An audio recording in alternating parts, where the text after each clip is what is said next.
ಬಾಬಾ ಸಾಹೇಬ್ ಅಂಬೇಡ್ಕರ್ ಅವರ ಋಣ ತೀರಿಸಿಕೊಳ್ಳುವಂಥ ಕೆಲಸ ಇಡೀ ರಾಜ್ಯದಾದ್ಯಂತ ಮಾಡ್ತಾ ಇದ್ದೇವೆ.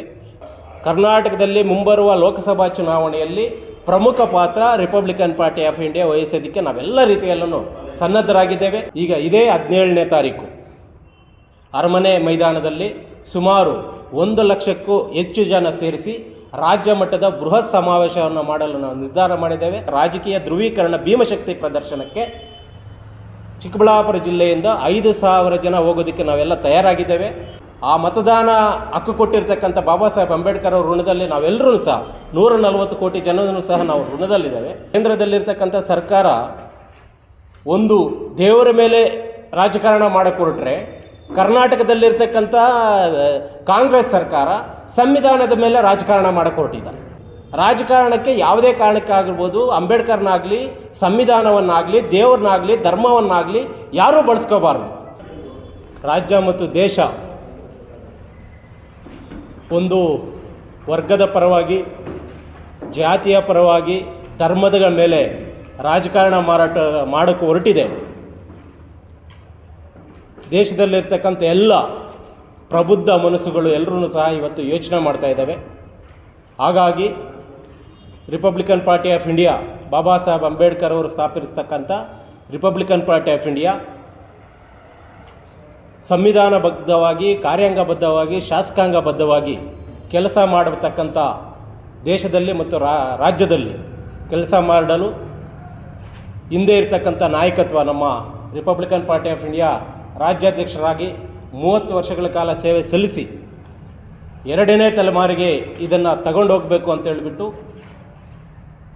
ಹಿಂದಿನ ವರ್ಷ ಜುಲೈಯಲ್ಲಿ ನಡೆದಂಥ ಚುನಾವಣೆಯಲ್ಲಿ ನಮಗೆ ಯುವಕರಿಗೆ ಹಾಸನದ ರಾಜ್ಯಾಧ್ಯಕ್ಷರಾಗಿ ಹಾಸನದ ಸತೀಶ್ ಅವ್ರನ್ನ, ರಾಜ್ಯ ಮಹಾಪ್ರಧಾನ ಕಾರ್ಯದರ್ಶಿಯಾಗಿ ನನ್ನನ್ನು, ರಾಮನಗರದ ಡಾಕ್ಟರ್ ಜಿ ಗೋವಿಂದಯ್ಯನ್ ಅವರನ್ನು ಕಾರ್ಯಾಧ್ಯಕ್ಷರನ್ನಾಗಿ, ಡಾಕ್ಟರ್ ಆರ್ ಚಂದ್ರಶೇಖರ್ ಅನ್ನೋರನ್ನ ರಾಜ್ಯ ಖಜಾನ್ಸಿಯಾಗಿ, ಚಳವಳಿ ನಾಗೇಶ್ ಅವರನ್ನು ಯುವ ಘಟಕದ ಕಾರ್ಯಾಧ್ಯಕ್ಷರನ್ನಾಗಿ, ಹೀಗೆ ಯುವಕರ ಪಡೆಯನ್ನೇ ಕಟ್ಟಿ ಇಡೀ ರಾಜ್ಯದಾದ್ಯಂತ 31 ಜಿಲ್ಲೆಗಳಲ್ಲೂ ಸಹ 6 ತಿಂಗಳಿಂದ ನಾವು ಕಷ್ಟ ಬಿದ್ದು ಪ್ರತಿಯೊಂದು ಜಿಲ್ಲೆಯಲ್ಲೂ ಸಹ ಹೊಸ ಪಡೆಯನ್ನು ಸೃಷ್ಟಿ ಮಾಡಿ ರಿಪಬ್ಲಿಕನ್ ಪಾರ್ಟಿ ಆಫ್ ಇಂಡಿಯಾ ಮತ್ತು ಸಮತಾ ಸೈನಿಕ ದಳದ ಸಮತಾ ಸೈನಿಕವನ್ನು ಸ್ಥಾಪಿಸಿದಂಥ ಬಾಬಾ ಸಾಹೇಬ್ ಅಂಬೇಡ್ಕರ್ ಅವರ ಋಣ ತೀರಿಸಿಕೊಳ್ಳುವಂಥ ಕೆಲಸ ಇಡೀ ರಾಜ್ಯದಾದ್ಯಂತ ಮಾಡ್ತಾ ಇದ್ದೇವೆ. ಇಷ್ಟು ದಿನಗಳಿಂದ ನಮಗೆ ರಾಜ್ಯಾಧ್ಯಕ್ಷರಾಗಿರ್ತಕ್ಕಂಥ ಡಾಕ್ಟರ್ ಎಂ ವೆಂಕಟರಾಮಣ್ಣನವರು ರಾಷ್ಟ್ರೀಯ ಕಾರ್ಯಾಧ್ಯಕ್ಷರಾಗಿ ಈಗ ರಾಷ್ಟ್ರಮಟ್ಟಕ್ಕೆ ಹೋಗಿರೋದ್ರಿಂದ ಯುವಕರ ಮೇಲೆ ನಮಗೆ ಜವಾಬ್ದಾರಿ ಕೊಟ್ಟು ಈಗ ಇಡೀ ರಾಜ್ಯದಾದ್ಯಂತ ಭಾಳ ಉತ್ಸುಕತೆಯಿಂದ ಯುವಕರ ಪಡೆಯನ್ನು ಸೃಷ್ಟಿ ಮಾಡಿದ್ದೇವೆ. 31 ಜಿಲ್ಲೆಗಳನ್ನು ಸಹ ನಾವು ಜಿಲ್ಲಾ ಸಮಿತಿಗಳನ್ನು, ತಾಲೂಕು ಸಮಿತಿಗಳನ್ನು ಮಾಡಿ ಈಗ ಇದೇ 17ನೇ ತಾರೀಕು ಅರಮನೆ ಮೈದಾನದಲ್ಲಿ ಸುಮಾರು 1 ಲಕ್ಷಕ್ಕೂ ಹೆಚ್ಚು ಜನ ಸೇರಿಸಿ ರಾಜ್ಯ ಮಟ್ಟದ ಬೃಹತ್ ಸಮಾವೇಶವನ್ನು ಮಾಡಲು ನಾವು ನಿರ್ಧಾರ ಮಾಡಿದ್ದೇವೆ. ಆ ದಿನ ನಮ್ಮ ರಾಷ್ಟ್ರೀಯ ಅಧ್ಯಕ್ಷರು ಮತ್ತು ಈಗಿನ ಕೇಂದ್ರ ಸಚಿವರಾದಂಥ ರಾಮದಾಸ್ ಅತವಲೆ ಅವರು ಉದ್ಘಾಟನೆ ಮಾಡ್ತಾ ಇದ್ದಾರೆ ಮತ್ತು ನಮ್ಮ ಕಾರ್ಯಾಧ್ಯಕ್ಷರಾದಂಥ ಡಾಕ್ಟರ್ ಎಂ ವೆಂಕಟರಾಮಣ್ಣನವರು ಅಧ್ಯಕ್ಷ ವಹಿಸ್ತಾ ಇದ್ದಾರೆ.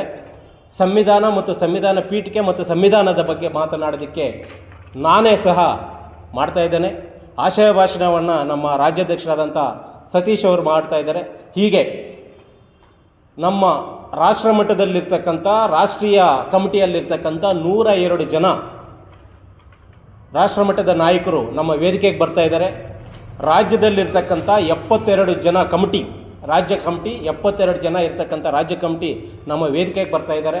ಜೊತೆಗೆ ದಕ್ಷಿಣ ಭಾರತದಲ್ಲಿರ್ತಕ್ಕಂಥ ತಮಿಳುನಾಡು ಆಗಿರ್ಬೋದು, ಕೇರಳ ಆಗಿರ್ಬೋದು, ಕರ್ನಾಟಕ ಆಗಿರ್ಬೋದು, ತೆಲಂಗಾಣ ಮತ್ತು ಹೈದರಾಬಾದ್ ಈ ಎಲ್ಲ ಜಿಲ್ಲೆಗಳಿಂದನೂ ಸಹ ನಾಯಕರು ಈ ಸಭೆಗೆ ಬರ್ತಾ ಇದ್ದಾರೆ.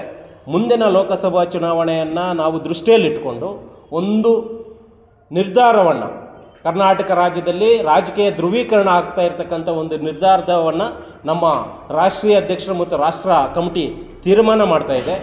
ಹಾಗಾಗಿ ಚಿಕ್ಕಬಳ್ಳಾಪುರ ಜಿಲ್ಲೆಯಿಂದ ಮೊದಲಿನಿಂದಲೂ ಸಹ ಹೋರಾಟಕ್ಕೆ ಹೆಸರಾಗಿರ್ತಕ್ಕಂಥ ಕೋಲಾರ ಚಿಕ್ಕಬಳ್ಳಾಪುರ ಜಿಲ್ಲೆಯಲ್ಲಿ ನಾವು ಚಿಕ್ಕಬಳ್ಳಾಪುರ ಜಿಲ್ಲೆಯಿಂದ ಕನಿಷ್ಠ ಪಕ್ಷ 5,000 ಜನ ಈ ಕಾರ್ಯಕ್ರಮ ಹೋಗೋದಕ್ಕೆ ನಾವೆಲ್ಲ ತಯಾರಿಗಳನ್ನು ಈಗಾಗಲೇ 2 ತಿಂಗಳಿಂದ ಮಾಡ್ತಾಯಿದ್ದೀವಿ. ಈ ಡೇಟ್ ನಮಗೆ ನಮ್ಮ ಕೇಂದ್ರ ಸಚಿವರು ಕೊಟ್ಟು 2 ತಿಂಗಳಾಯಿತು.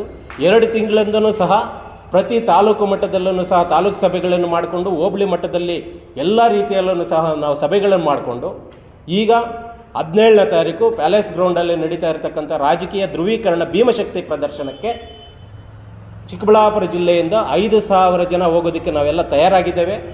ಹಾಗಾಗಿ ಚಿಕ್ಕಬಳ್ಳಾಪುರ ಜಿಲ್ಲೆಯಲ್ಲಿರ್ತಕ್ಕಂಥ ಚೇಳೂರು ಆಗಿರ್ಬೋದು, ಬಾಗೇಪಲ್ಲಿ ಆಗಿರ್ಬೋದು, ಗುಡಬಂಡೆ ಆಗಿರ್ಬೋದು, ಗೌರಿಬಿದನೂರು ಆಗಿರ್ಬೋದು, ಮಂಚೇನಹಳ್ಳಿ ಆಗಿರ್ಬೋದು, ಚಿಕ್ಕಬಳ್ಳಾಪುರ ಆಗಿರ್ಬೋದು, ಶಿಡ್ಲಘಟ್ಟ ಆಗಿರ್ಬೋದು, ಚಿಂತಾಮಣಿ ಆಗಿರ್ಬೋದು, ಈ ಎಲ್ಲ ತಾಲೂಕುಗಳಿಂದ 5 ವಿಧಾನಸಭಾ ಕ್ಷೇತ್ರಗಳಿಂದನೂ ಸಹ ಅತಿ ಹೆಚ್ಚಿನ ಸಂಖ್ಯೆಯಲ್ಲಿ ಕಾರ್ಯಕರ್ತರನ್ನು ಒಳಗೊಂಡಂಥ ನಾವು 5,000 ಜನ ಹೋಗೋದಕ್ಕೆ ಎಲ್ಲರೂ ಸಹ ಕೈ ಜೋಡಿಸಬೇಕು.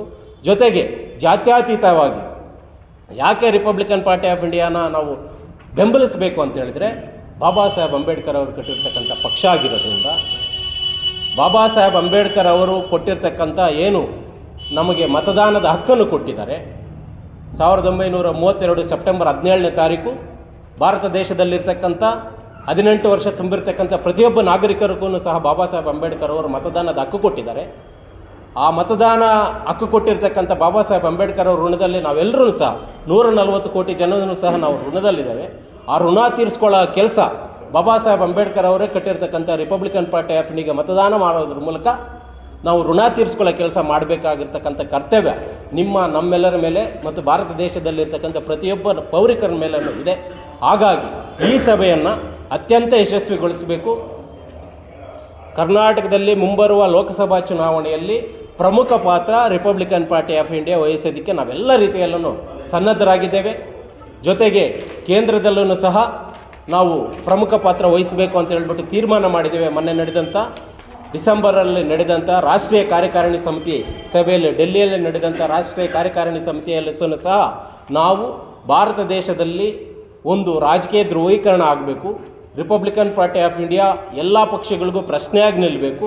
ಪ್ರತಿಯೊಬ್ಬರೂ ಸಹ ಬಾಬಾ ಸಾಹೇಬ್ ಅಂಬೇಡ್ಕರ್ ಅವರು ಕಟ್ಟಿರ್ತಕ್ಕಂಥ ರಿಪಬ್ಲಿಕನ್ ಪಾರ್ಟಿ ಆಫ್ ಇಂಡಿಯಾಗೆ ಮತದಾನ ಮಾಡೋದ್ರ ಮೂಲಕ ನಾವು ಯಾವ ಥರ ಆರ್ಗನೈಸ್ ಮಾಡಬೇಕು, ಯಾವ ಥರ ಸಂವಿಧಾನವನ್ನು ಎತ್ಕೊಂಡು ಹೋಗ್ಬೇಕು. ಈಗ ನಾವು ನೋಡ್ತಾ ಇದ್ದೇವೆ,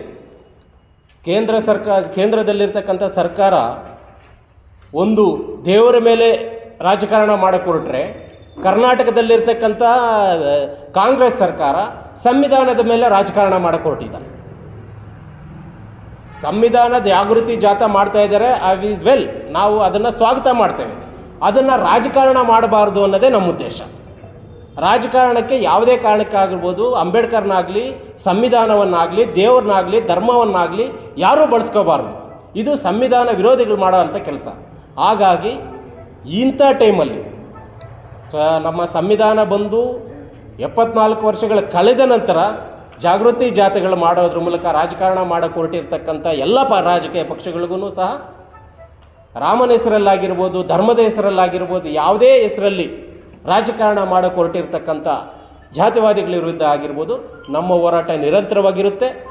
ನಮ್ಮ Republican party of India Baba Saheb Ambedkar ಅವರು ಕಟ್ಟಿರ್ತಕ್ಕಂಥ ಕನಸಿನ ಕೂಸು, ಅದನ್ನು ಜನಗಳಿಗೆ ತಲುಪಿಸ್ಬೇಕು.